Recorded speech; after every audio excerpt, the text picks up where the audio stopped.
Comment est-ce qu'on fait une intro? Salut à tous, bienvenue sur ma chaîne pour un maximum de plaisir et de partage. Oh là là. Je ne sais pas, je ne sais pas.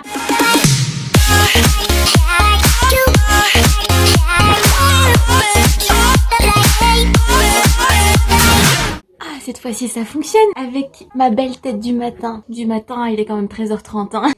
Il est où mon café? J'ai eu tellement de mal à me lever ce matin. C'est pour ça que je me suis dit que ça on va reprendre des bonnes habitudes. Du coup, vous l'aurez compris, aujourd'hui on va parler alimentation.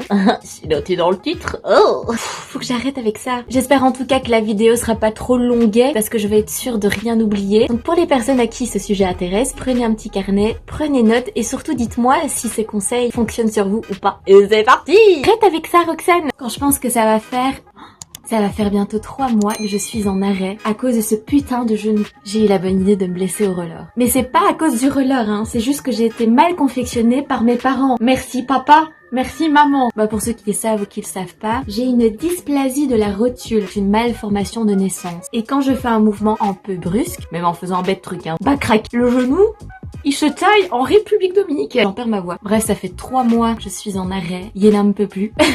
Du jour au lendemain, j'ai dû arrêter toute activité. Mon emploi à plein temps, niet. Le sport qui me faisait tellement bien, niet. Le roller qui était devenu mon activité du moment, bah niet. Alors que c'était mon petit moment à moi, quoi. D'échappatoire, de bien-être, de légèreté. Et surtout de décompression de la journée. Donc mon corps est passé de actif à passif à 1000%. Puisque bien évidemment j'ai dû rester un moment en repos. Impossible pour moi de monter et descendre les escaliers. Et pour vous dire, la flemme de cuisiner. Moi qui adore ça là-bas. Je commence seulement à reprendre des habitudes qui me parlent. Je sais pas pourquoi je suis fort attirée par les Chinois japonais. Je parle de la bouffe, hein. Donc ce matin, quand je me suis vue me traîner comme une vieille serpillière, une vieille chaussette par terre, dégueulasse, je me suis dit que j'avais envie de reprendre des bonnes habitudes. Et en plus, ça fait longtemps que j'avais envie de reprendre ma chaîne et que je savais pas comment. Que j'avais pas envie de la reprendre en mode « Allez hop, on y va, mais je ne sais pas quoi faire ». J'ai pas envie de faire quoi que ce soit si c'est pour faire n'importe quoi. Et comme j'ai eu cette période il y a 2 ans de me reprendre en main, de refaire équilibrage alimentaire, reprendre soin de mon petit corps physiquement, j'ai eu beaucoup de gens qui m'ont demandé énormément sur Instagram les méthodes, comment je m'y suis prise. Et c'est vrai que j'ai jamais vraiment parlé de ça. Et je me suis dit que ce serait un moment super. Surtout que là, je suis motivée pour reprendre les bonnes habitudes. Surtout en voyant cette tête incroyable. Et concernant mon alimentation, bien évidemment, je n'ai pas fait ça par hasard. En fait, j'ai eu la chance d'avoir un jeune homme qui voulait devenir coach personnel en alimentation et qui du coup m'a formée dans ma façon de manger et qui m'a suivi, ce en plus gratuitement. Merci, c'est adorable. Ce qui fait que moi, forcément, 1 an plus tard, j'ai su appliquer en fait ses conseils pour mieux manger pendant ma transformation physique. À aucun moment, je suis devenue un génie qui a compris tout sur la vie, la nutrition et sur son cœur. Absolument pas. J'ai tout simplement appliqué des conseils d'une personne qui devenait coach alimentaire. Bon, déjà, il faut savoir que je me suis refait un petit déjeuner. Ça fait longtemps que je l'avais plus refait. Je me suis dit, c'est la première chose à faire. Sachant que déjà ce soir, au départ, je me suis dit, c'est mal barré, mais en fait, non. Je mange un frit de boulet avec des amis de mes parents. Mais c'est pas grave, parce que je vais compter ça en tant que repas triche de la semaine. Et ça, je vais en venir. Donc, si la vidéo t'intéresse et si t'as envie d'avoir d'autres vidéos sur le sujet, moi, ça me ferait plaisir parce que moi, ça passe mon temps. Ça m'occupe. Je donne des conseils que des personnes me demandent sur ce qui a fonctionné sur moi, bien évidemment. Et en même temps, je retrouve une activité que j'avais plus faite depuis longtemps, c'est celle de refaire des montages. Et ça, j'adore.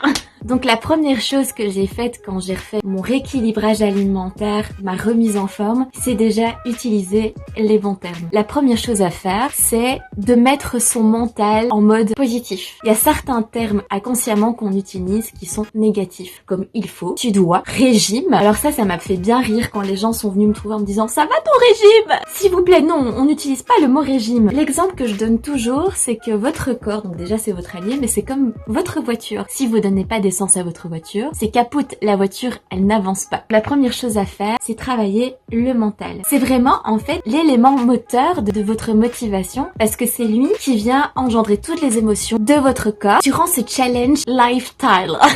Mon Dieu, c'est quoi ces termes? C'est votre cerveau qui gère les émotions, et c'est bien de le mettre en confiance. Et ça peut paraître stupide, mais les mots sont hyper importants. Donc on dit pas régime, mais rééquilibrage alimentaire, parce qu'on ne se prive pas, on mange mieux. C'est tout.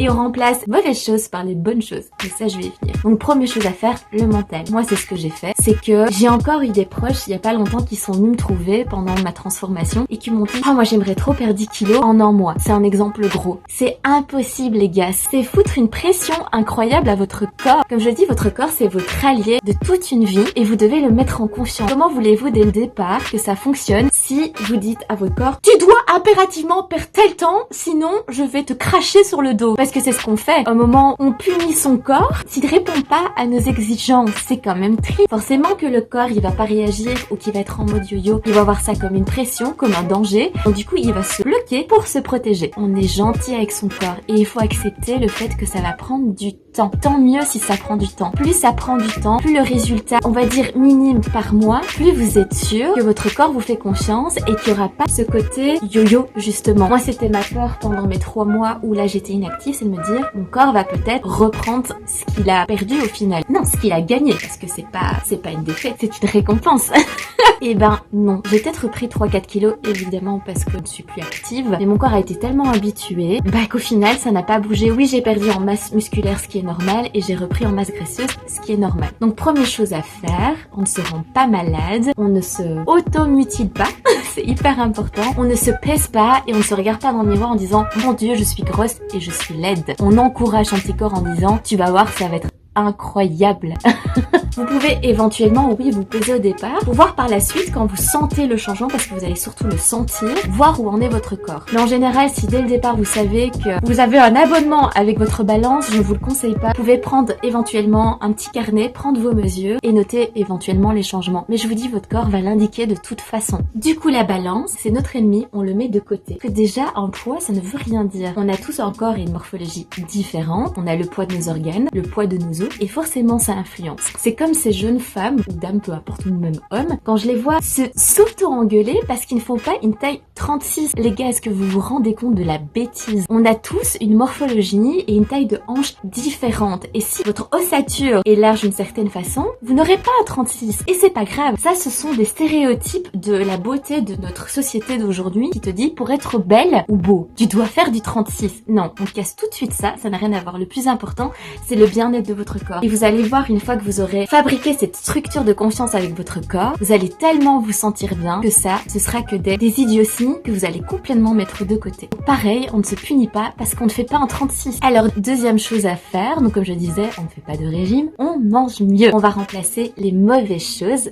par les bonnes choses. La première chose, moi, que j'ai faite, j'ai viré le sucre blanc de mon alimentation. Pourquoi? Le sucre blanc est l'origine, en fait, des addictions et de la prise de la masse graisseuse. C'est lui qui stocke dans votre corps. Le sucre dégage une hormone dans votre cerveau de bien-être et de bonheur. Du coup, le corps, forcément, ça lui fait du bien. Il en réclame de plus en plus. Et ça devient hyper addict. Et c'est comme ça que votre corps va commencer à stocker en graisse. On a cette image de dire c'est le gras qui fait prendre de la graisse. Effectivement, il y a du mauvais gras, mais il y a aussi du très très bon gras dont le corps a besoin pour bien fonctionner. Pareil, le cerveau a besoin de sucre pour bien fonctionner, mais il faut lui donner du bon sucre. Donc la première chose que j'ai faite, j'ai éliminé totalement le sucre blanc de mon alimentation et je l'ai remplacé par du bon sucre. Vous avez la banane, vous avez le sucre de coco, vous avez le miel, le sirop d'érable, le sirop d'agave. Et rien que ça, ça va déjà apporter autre chose à votre bien-être dans votre corps. Deuxième chose à faire, moi j'ai éliminé le gaz de mon alimentation, en tout cas durant ma semaine. Quand je faisais mon repas riche, là je m'en faisais péter.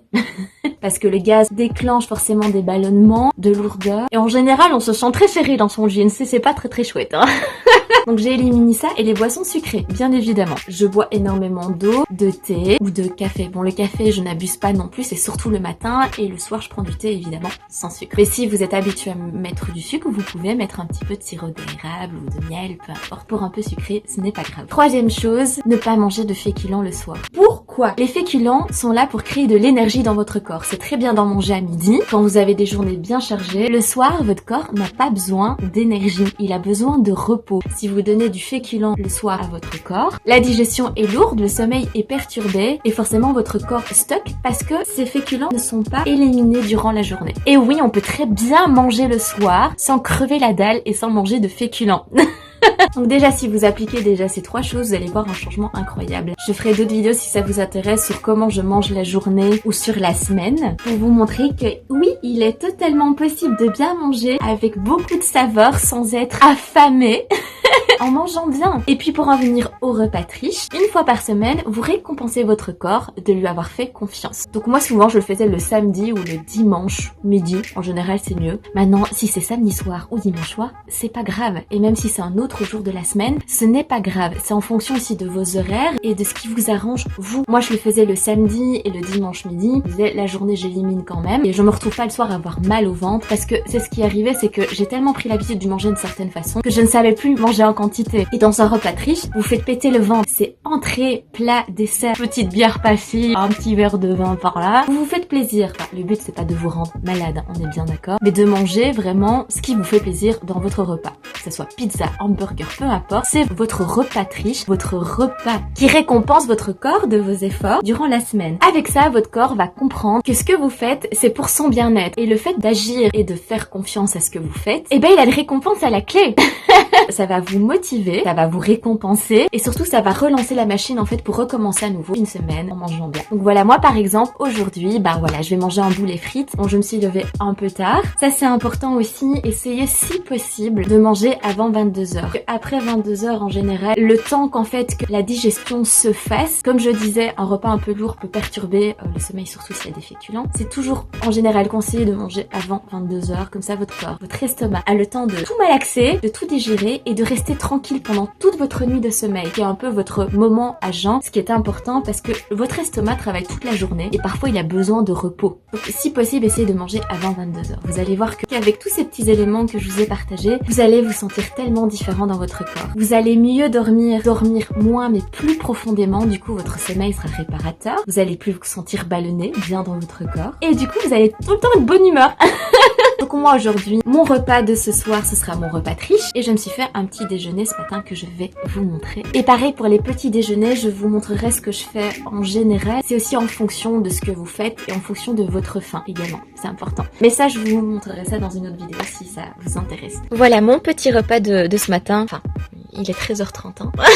Donc moi ici je me suis fait des œufs brouillés qui est riche en protéines et qui est très important pour le bon fonctionnement de votre corps. Attention là je parle de protéines, s'il y a des gens évidemment qui ne mangent pas de viande ou qui ne mangent pas de tout ce qui est animalier, il suffit d'incorporer des protéines dans votre repas. C'est ce qui vient nourrir vos muscles et c'est important pour le bon fonctionnement de votre corps durant une journée. Donc moi je suis partie sur des œufs brouillés. D'habitude moi j'incorpore une banane parce que la banane c'est du bon sucre et quand vous avez des bonnes journées ça fait toujours du bien. Moi je me souviens quand je travaillais je mangeais une banane tous les jours le matin.